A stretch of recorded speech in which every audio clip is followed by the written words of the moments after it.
Thank you to all pastors and leaders of JIA-CMNV. Sorsogon City, I would like to thank and appreciate pastors, especially Pastor Stephen, Pastora Jen, and Pastora Len, and all the leaders, especially Nadine Lin and Naya Rachel, and all the volunteers of JIA-CMNV. Your love and commitment inspires us. Thank you for your dedication to God's work.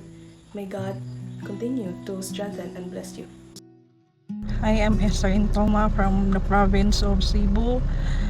Thank you for all the pastors and leaders of JIA Kamanaba. We are so blessed na nagpatuloy at hindi kayo sumuko sa gawain ng Panginoon. All glory belongs to God. For beautiful Sunshine Country, Hong Kong, I would like to thank you to our pastor, especially Pastor Stephen, Pastora Len, Pastora Jen, and Ate Syra and Ate Janelle. I appreciate you. Thank you for your life.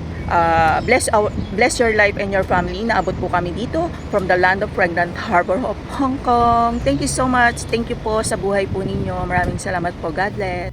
Hello po, maraming salamat po Pastor Stephen, Pastor Larry, Pastor Jenny and Nanay Len po. sa pag-abot niyo po sa amin dito sa Taguig City po.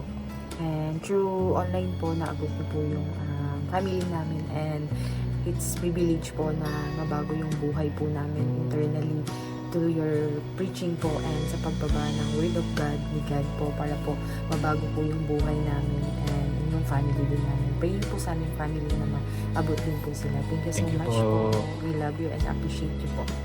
From the beautiful Sunshine City of Luwag, Ilocos Norte, I would like to thank JIA CMNV pastors, leaders, and volunteers for shining God's light through your life and ministry. Agyaman kami unay, Diyos de Agnina.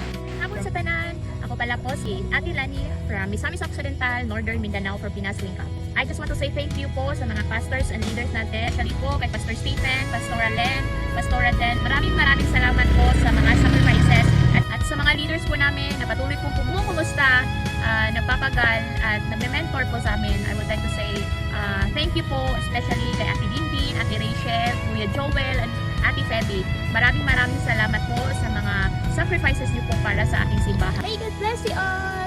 Nagpapasalamat po kami sa lahat ng pastors and elders po ng ating simbahan, sa mga staff at sa mga leaders po na walang sawang lagi nagpapaalala, nagre-remind sa amin. Mula po dito sa aming kinaroroonan, maraming salamat po sa walang sawang pagod at pagmamahal sa amin. Mula po dito, thank you from the Shawanoka. From the heart of Mindanao, Davao City Life is here. Thank you, pastors, for leading us closer to Jesus. To God be all the glory.